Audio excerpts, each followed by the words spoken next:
Hello students, हम लोग पढ़ क्या रहे थे भाई? मलेरिया पढ़ रहे थे, जिसमें हम लोग ने प्लाज्मोडियम का लाइफ साइकिल देख चुके हैं हम लोग। अब हम लोग नए टॉपिक की ओर पढ़ रहे हैं। वो क्या? Types of Plasmodium. और कीजिएगा, टाइप्स ऑफ प्लाज्मोडियम। अब प्लाज्मोडियम का टाइप्स कितना होता है? मेनली 4 टाइप्स के प्लाज्मोडियम होते हैं। यानी मुख्य तौर पे 4 तरह के प्लाज्मोडियम होते हैं जिससे मलेरिया होती है। अब देखिए, फर्स्ट में plasmodium vivax. It causes very tertian malaria. गौर कीजिएगा, यह काउज क्या करता है? तो बेनिग्न टर्सियन मलेरिया काउज करता है। और मोस्ट कॉमन इन इंडिया। गौर कीजिएगा, प्लाज्मोडियम वाइवेक्स क्या काउज करता है? बेनिग्न टर्सियन मलेरिया काउज करता है। और ये खास करके मोस्टली फाउंड इन इंडिया। और ये खास करके इंडिया में ये पाया जाता है। इंडिया में प्लाज्मोडियम वाइवेक्स का जो नंबर है वो अधिक मात्रा, यानी प्लाज्मोडियम वाइवेक्स खास करके इंडिया में पाया जाता है। अब देखिए, इसमें जो रिकरेंस ऑफ फीवर जो है, मतलब जो फीवर का जो अंतराल है, यानी फीवर आने का जो अंतराल होता है कि कितना? 48 आवर्स। यानी 48 आवर्स के अंतराल में आपके पास ये फीवर आते रहेगा। 48 आवर्स में ये फीवर गया, फिर 48 आवर्स से फिर फीवर आने का चांस बनता है।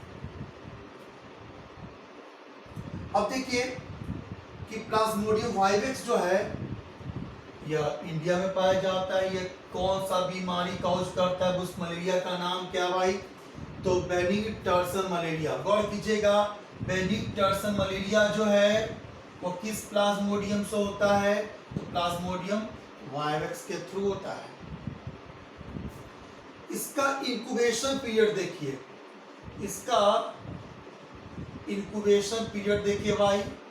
इसका इंक्यूबेशन पीरियड होता है कितना? 14 दिन, 40 डेज।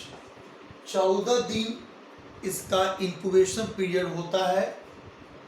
इसका बेनिग्न टर्सियन मलेरिया का। नेक्स्ट की ओर हम आ जाए, प्लाज्मोडियम फैल्सीपेरम। और ये याद रखिएगा, found in certain part of India. India का कुछ जगह पर ये निश्चित तौर पे पाया जाता है। कौन? Plasmodium falciparum. और यह ग्रेटेस्ट किलर ऑफ ह्यूमन। ये मनुष्य को मारने वाला, यानी मनुष्य सबसे ज्यादा अगर इन्फेक्टेड होकर डेथ कर जाता है तो कौन सा प्लाज्मोडियम है? Falciparum. P for Plasmodium. Plasmodium falciparum जो है, इससे सबसे ज्यादा ह्यूमन डेथ करता है। यह काउज क्या करता है भाई? इसके मलेरिया का नाम क्या है भाई?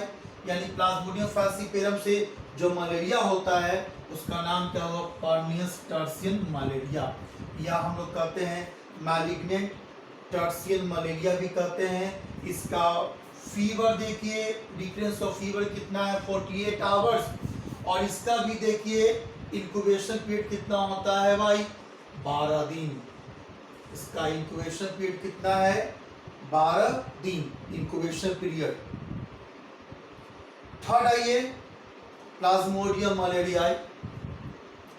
तो प्लाज्मोडियम मलेरियाई की मैं अगर बात करूं तो यह अफ्रीका, बर्मा, श्रीलंका और इंडिया में बहुत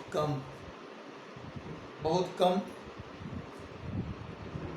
नंबर में पाया जाता है आपको प्लाज्मोडियम मलेरिया। इसका फीवर, रिकरेंस फीवर कितना? 72 आवर्स। और ये क्या काउज करता है भाई? तो क्वार्टर मलेरिया। और इसका भी देखिए इंक्यूबेशन पीरियड कितना है भाई?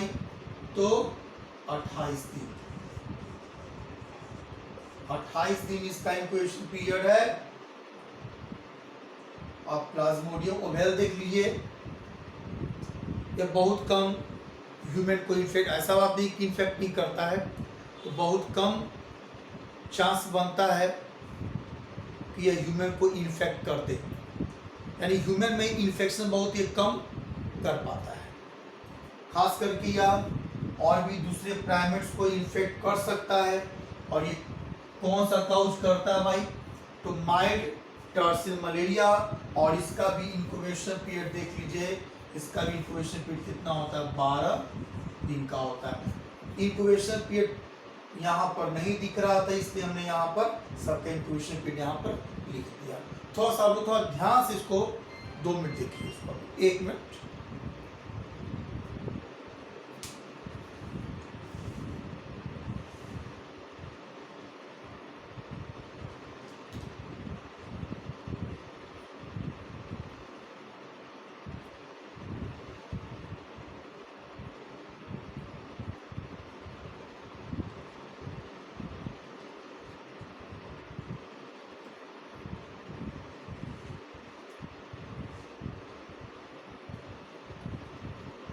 तो आप लोग इसको देख लिए और इसको नोट, आप लोग अपने नोटबुक पे नोट कर लीजिए इसको।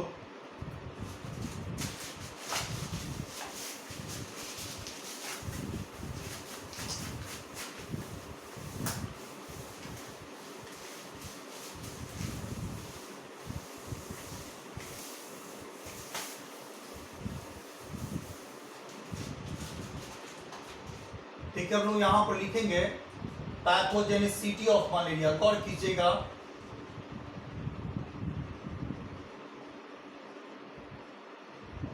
मलेरिया के लक्षण क्या क्या होते हैं? तो सबसे पहली बात क्या है? Suffering from fever,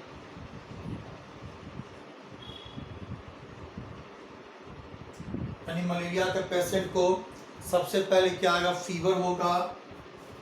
second, feeling chillness, उसे ठंड महसूस होगी। ज्वाइंट पेन भी रहता है इसमें, हेडेक, सिर में दर्द होगी, लॉस ऑफ एपेटाइट, भूख भी कम लगेगी। तो ये सारे मलेरिया के सिम्टम्स जो आपको दिख रहा है यहाँ पर सामने, सबसे पहला जो सिम्टम, सबसे बड़ा सिम्टम है कि फीवर होगा, ठंड महसूस होगी, ज्वाइंट पेन होगा और सिर में काफी जोरों से दर्द होगा सिर में। एक और पेट भूखने लगेगा और एक और है वॉमिटिंग। वॉमिटिंग, मलेरियल पेशेंट जो होते हैं वो बार बार उल्टी भी करते हैं, जो खाना खाएंगे वो डाइजेस्ट नहीं होगा, वो बार बार उल्टी कर देंगे। ठीक है, तो ये सारा चीज है आपको मलेरिया का सिम्टम। गौर कीजिए थोड़ा ध्यान से।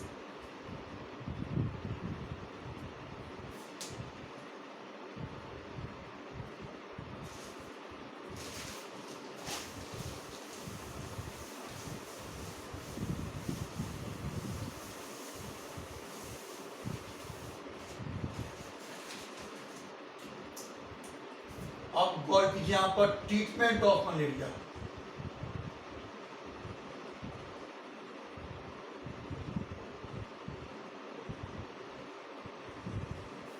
मलेरिया का ट्रीटमेंट,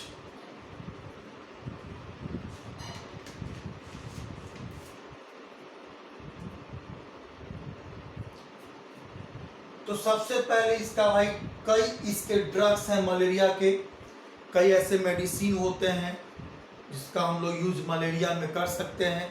तो सबसे पहले ये बहुत पुराना मेडिसिन है क्विनिन।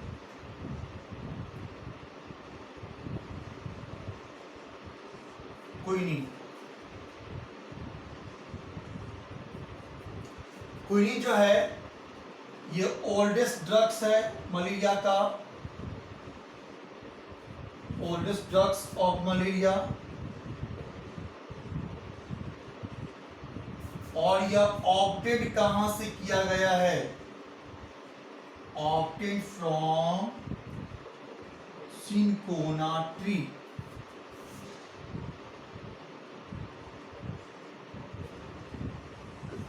यह क्वेश्चन कई बार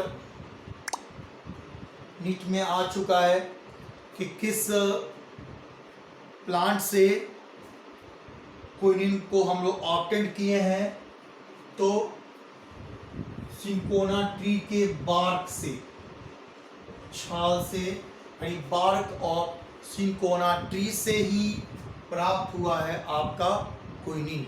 उसके अलावे और भी कई ड्रग्स हैं, पालुड्रीन, पोमोक्विन,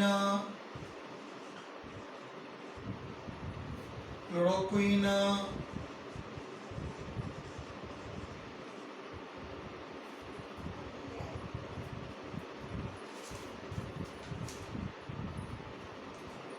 पोमोप्राइमा,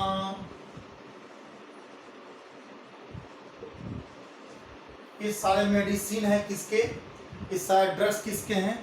तो मलेरिया के ड्रग्स हैं। आप लोग थोड़ा ठीक से थोड़ा ध्यान देखिए। आप लोग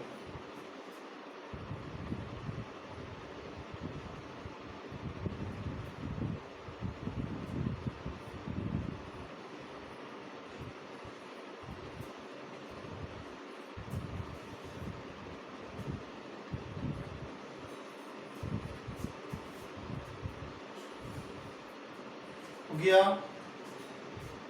एक और आता है प्राइमोक्विन भी आता है। तो इस तरह से ये मलेरिया डिजीज आपका समाप्त हो चुका है। और हम लोग नेक्स्ट क्या पढ़ेंगे? Fungal disease.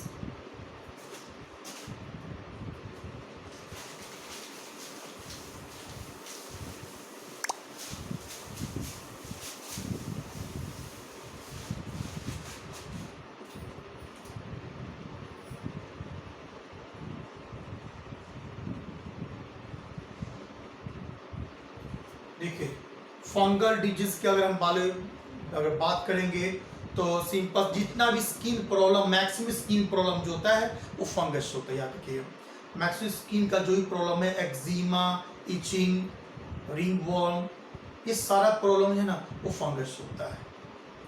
यानी ये तो बहुत सिंपल सी चीज है कि एक्जिमा, इचिंग, रिंगवर्म और भी कई तरह के, जो भी खास करके मैंने 12 बोला कि skin problem, maximum skin problem जो होता है ना, वो फंगस होता है। जैसे खुजली होना, दांत खास खुजली होता है, एक्जिमा होता है, ये सब फंगल डिजीज में ही आते हैं। और ये फंगल डिजीज आप लोग को डिजीज डिटेल्स नहीं पढ़ना है, ये आप लोगों को इतना पढ़ा रहे हैं आप लोग को, इसलिए ताकि आप लोग उसको ऑब्जर्व करें, स्टडी कीजिए। और हम लोग अब अगले क्लास में पढ़ेंगे हेलमिंथ्स डिजीज। और हम 12 बोल रहे हैं कि आप लोग थोड़ा पढ़ते हैं, थोड़ा ध्यान से पढ़िए, उसको सब्सक्राइब कीजिए और भी शेयर भी कीजिए उसको। धन्यवाद।